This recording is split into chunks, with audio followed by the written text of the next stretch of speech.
Disclaimer. तो हम इस वीडियो के माध्यम से किसी भी सेक्सी गतिविधियों का समर्थन नहीं करते और अगर आप एक एडल्ट हो तो इस वीडियो को देखें, अन्यथा आपके हार्मोन्स की तीव्रता भी बढ़ सकती है, जिसे नियंत्रित करने के लिए आपको नजदीकी पोर्न साइट पर जाकर हिलाना भी पड़ सकता है। तो चलिए करते हैं एक्सप्लेन। तो आज हम बात करने वाले 1975 की सबसे कंट्रोवर्शियल मूवी सालों के बारे में, जिसे मोर देन 10 कंट्रीज में बैन किया हुआ है, जो कि एक दांते द डिवाइन कॉमेडी पोएम पर आधारित है। तो इस मूवी को बेसिकली 4 भागों में डिवाइड किया गया है, परंतु मुझे भी नहीं पता ये क्यों किया गया है। तो उसे मारो गोली, हम तो अपनी स्टोरी पर आते हैं। तो स्टोरी स्टार्ट होती है इसके फर्स्ट पार्ट एंटी इन्फर्नो से, जहाँ पर हम 4 बहुत ही नीच बड़वों को बैठे हुए देखते हैं और इन्हें मैं ये उपाधि क्यों दे रहा हूँ ये आपको आगे पता चलेगा। और ये चारों बड़वे अलग अलग पोस्ट पर विराजमान है, जहाँ पर एक प्रेसिडेंट, एक ड्यूक, एक बिशप और एक मैजिस्ट्रेट है। तो मैं आपको बताता चलूं कि 1944 में वर्ल्ड वॉर सेकंड के बाद इनको इटली पर हुकूमत मिली थी, जिसके बाद हमें दिखाया जाता है कि ये कैसे स्पिरिचुअल को निभाने के लिए एक दूसरे की कन्याओं से ब्याह कर लेते हैं। फिर हम इन चारों गांडुओं को एक बुक में साइन करते हुए देखते हैं, जिसके अनुसार ये इतने बुरे कांड करेंगे कि इनके बाप भी ऊपर से इनको गालियां बक रहे होंगे, क्योंकि इनका मानना था कि अगर ये ऐसा करेंगे तो ये डेविल के और करीब जा सकते हैं, और ये इनका मोटिव भी था।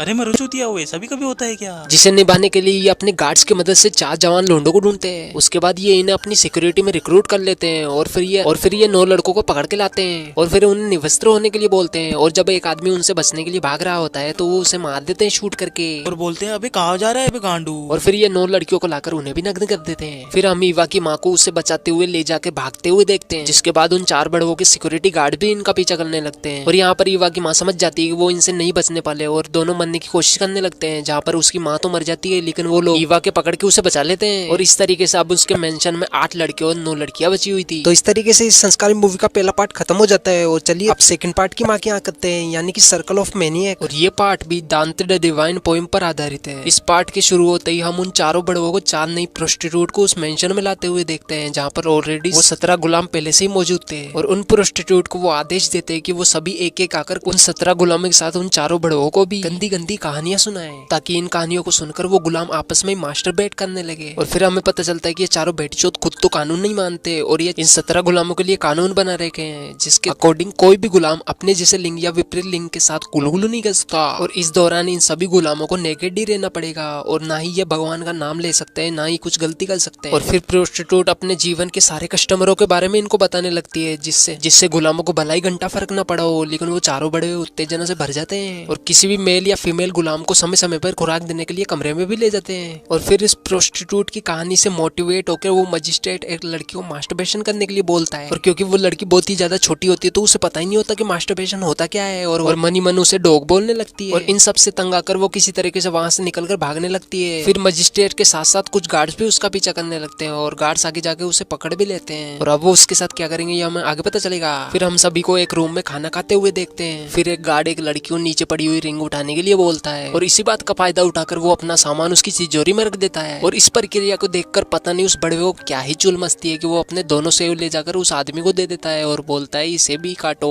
यानी कि समझ रहे हो ना, ये ऐसे वैसे दरिंदे जिनको कोई भी चलेगा, भले वो मेल हो या फीमेल हो। इसके बाद वो चारों प्रोस्टिट्यूट उन चारों बड़वों से कहती है कि इन्हें मास्टरबेट करने की प्रक्रिया हमें सिखानी ही होगी, क्योंकि हम तो पैदाइशी टीचर हैं। और फिर वो एक डमी लेकर आकर फीमेल गुलामों को उनका हिलाने के लिए बोलती है। और फिर हम उसी लड़की को देखते हैं जिसे मजिस्ट्रेट ने मास्टरबेट करने के लिए बोला था, और उसके भाग जाने के बाद गार्ड्स ने उसे पकड़ लिया था। और फिर हम उस लड़की की डेड बॉडी को देखते हैं जिसे उन लोगों ने गला काट कर मार दिया था। और वो सभी गुलामों को वार्निंग भी देते हैं कि अगर किसी ने भी यहाँ से भागने की कोशिश की तो उसका भी असर यही होगा। और फिर हम मजिस्ट्रेट को देखते हैं जो कि अपने कूलों को चेयर पे से उठा लेता है और बोलता है कि अब हमें इसमें से एक मेल और फीमेल को चूज करके उनका ब्याह कराना चाहिए। फिर वो इन दोनों का शुभ मंगल विवाह कर देते हैं और उसके बाद उन दोनों को आपस में गुलगुलू करने के लिए एक रूम में छोड़ देते हैं। और जब वो दोनों इस बात को मानकर गुलगुलू करने लगते हैं तो पीछे से तो उन 4 बड़वों में से 2 बड़वों से रहा नहीं जाता और वो वहां पर आकर उन दोनों को रोक देते हैं। ये तो बड़ी बात हो गई, हाथ आया पर सामान न लगाया। फिर उसके बाद ये दोनों बड़वों उन दोनों के साथ इस क्रिया को संपन्न करने लगते हैं। उसके बाद ये चारों बड़वों उन फीमेल्स गुलामों को डॉग की तरह ट्रीट करने लग जाते हैं, डॉग की तरह खाना खिलाते हैं। और जब एक लड़की नहीं खाती तो उसके खाने में कील मिलाकर उसे खिला देते हैं, जिसकी वजह से उसके मुंह में से भी ब्लड आने लग जाता है। अब हम करते हैं इसके थर्ड पार्ट को एक्सप्लेन, जिसका नाम था सर्कल ऑफ शेट। तो ये वाला पार्ट काफी ज्यादा डिस्कस्टिंग हो सकता है और अगर आप कमजोर दिल वाले हो तो आप इस पार्ट को स्किप कर सकते हो, लेकिन मैं आपको रिकमेंड करूंगा कि आप इस वीडियो को पूरा वॉच करें। तो दोस्तों अब थर्ड पार्ट स्टार्ट होता है, जहाँ पर सिग्नोरा मैगी नाम की सेकंड प्रोस्टिट्यूट आती है और अब वो अपने बारे में सभी को बताने लगती है। वो बताती है कि एक बार उसे अपनी माँ को ही मारना पड़ा था, जिस पर मजिस्ट्रेट बड़वा अपनी अपाइज बुद्धि से बोलने लगता है कि सैक्रिफाइस तो देना ही पड़ता है, इवन लोग बेवकूफ है जो कि माँ को ही सब कुछ अपना मानते हैं। फिर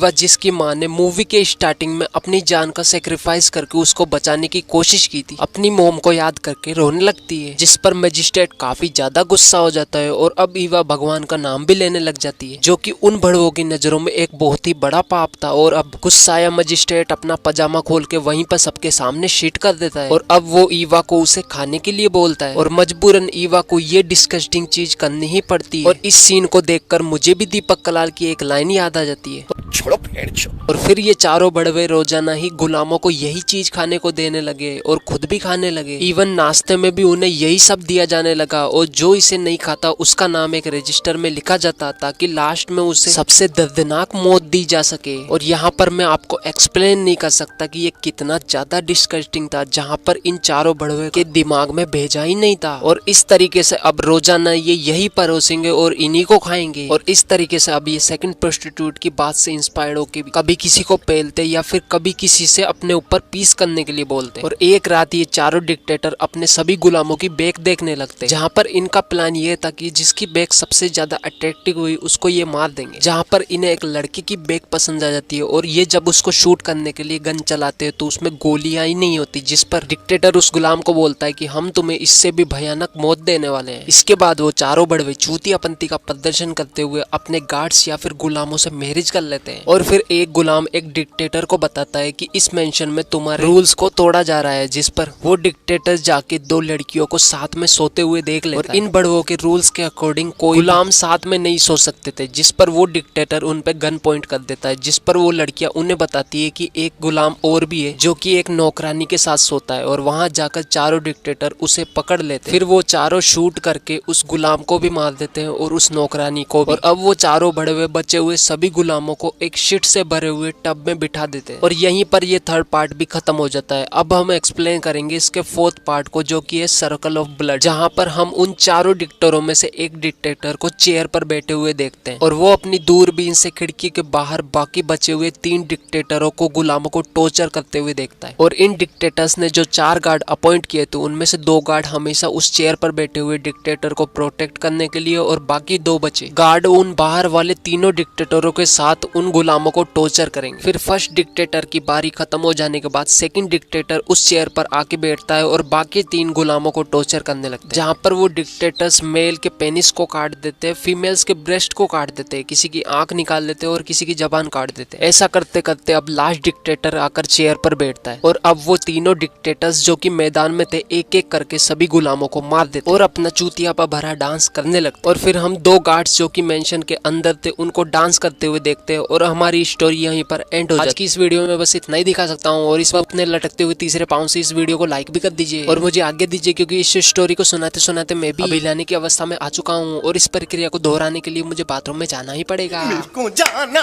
पड़ेगा, मेरे को जाना पड़ेगा।